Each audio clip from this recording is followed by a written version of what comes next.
Olá, sabe aquela sensação de tentar reger uma orquestra com cada músico em uma cidade diferente? Pois é mais ou menos assim que o pessoal de TI se sente hoje em dia. A gente vai dar uma olhada na solução da Microsoft para esse problemão, o Azure Arc. É uma plataforma que promete, olha só, trazer um pouco de harmonia para esse caos todo. Bora lá! Mas antes de pular para a solução, vamos combinar uma coisa. A gente precisa entender o tamanho do problema. A infraestrutura de TI de hoje, nossa, não é mais aquela caixinha arrumada no data center. Ela está literalmente espalhada por tudo quanto é canto. E esse é o X da questão, a dispersão. Servidores, bancos de dados, aplicações, nada mais fica só num data center central. Hoje, tudo isso está distribuído pelo mundo inteiro. E aí, tentar manter o controle de tudo isso? É uma tarefa, para dizer o mínimo, monumental. É só parar para pensar um pouco. Tem coisa no data center local, tem coisa na nuvem do Azure, claro, mas também tem em outras nuvens como o AWS e Google Cloud, e não vamos esquecer dos locais de borda, o famoso Edge. Essa mistura toda acaba criando um ambiente super fragmentado, bem complexo de gerenciar.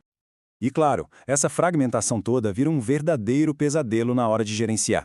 De um lado, que a gente vê na realidade de muita gente. Um caos, um monte de ferramenta diferente para cada ambiente, políticas que não se falam, um horror. Do outro lado, o sonho de consumo de qualquer equipe de TI. Um painel de controle único, sabe? Com segurança e regras consistentes para tudo, não importa onde esteja. Então a pergunta de US$ 1 milhão é: como é que se gerencia tudo isso de forma consistente? Como a gente coloca ordem nesse caos e garante que tudo funcione do mesmo jeito num ambiente tão diverso? É aqui que a conversa fica interessante. E a resposta para esse desafio tem nome, e o nome é Azure Arc. Pense nele como um tipo de plano de controle universal para toda a infraestrutura. A ideia por trás dele é simples, mas é genial.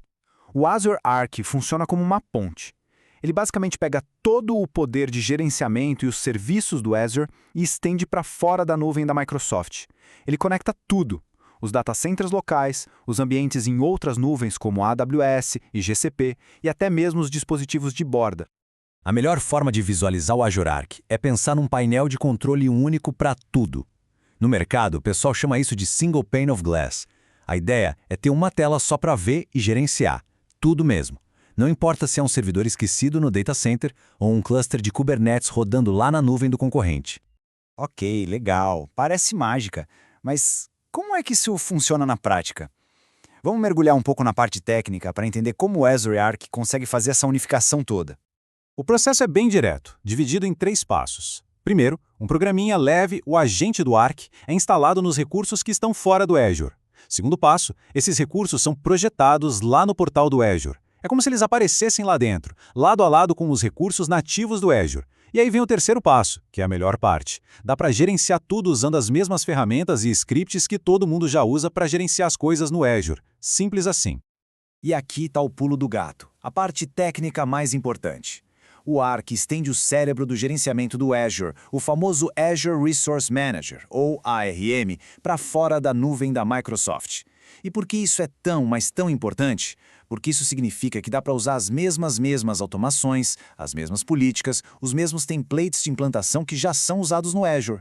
Só que para provisionar um servidor na AWS ou dentro do próprio data center. É a consistência levada a um outro nível. Ok, com esse plano de controle universal funcionando, o que a gente ganha na prática, no dia a dia? Vamos ver as portas que isso abre para gerenciamento e governança. E o que chama atenção aqui é a versatilidade. O Arc não é seletivo, não. Ele gerencia uma variedade enorme de recursos. A gente está falando de servidores Windows e Linux, clusters de Kubernetes rodando lá na AWS ou no GCP, servidores SQL e até máquinas virtuais em várias plataformas diferentes. É bastante coisa. Isso nos leva de volta para o ponto principal da governança. Com o Arc, finalmente é possível aplicar as mesmas regras e políticas do Azure em simplesmente todos os ambientes. Ou seja, dá para gerenciar aquele cluster Kubernetes na AWS com as mesmas políticas do Azure e, talvez o mais importante de tudo, estender o guarda-chuva de segurança do Azure para proteger todos os ativos, não importa onde eles estejam. Vamos dar um zoom nessa parte de segurança que é super importante. Com o Azure Arc, o Microsoft Defender para a nuvem consegue proteger máquinas virtuais que estão rodando em outras nuvens como a AWS e o GCP. O que isso quer dizer na prática? Que todos os recursos, sejam eles híbridos ou multi-cloud, passam a ser monitorados debaixo de uma única política de segurança. É a unificação na veia. Bom, para a gente ir fechando, vamos resumir por que o Azure Arc é tão estratégico nesse cenário de tecnologia que a gente vive. Por que isso importa? E importa agora. O valor estratégico dele pode ser resumido em 3 pontos-chave. Primeiro, ele simplifica o que é complexo. Pega aquela gestão de vários ambientes e transforma numa tarefa única, coesa. Segundo, ele unifica a segurança. Chega de ter um padrão para cada lugar, agora é um padrão só para todo o ecossistema. E terceiro, e talvez o mais importante, ele prepara a TI para o futuro. Cria uma estratégia de gerenciamento que é flexível, que consegue se adaptar a qualquer nova tecnologia ou nova nuvem que aparecer por aí. E para a gente fechar, fica aqui uma provocação para pensar. Nesse mundo multi-cloud em que a gente vive, com infraestrutura espalhada por todos os lados, será que o gerenciamento unificado ainda é só uma opção ou já virou uma necessidade absoluta para sobreviver?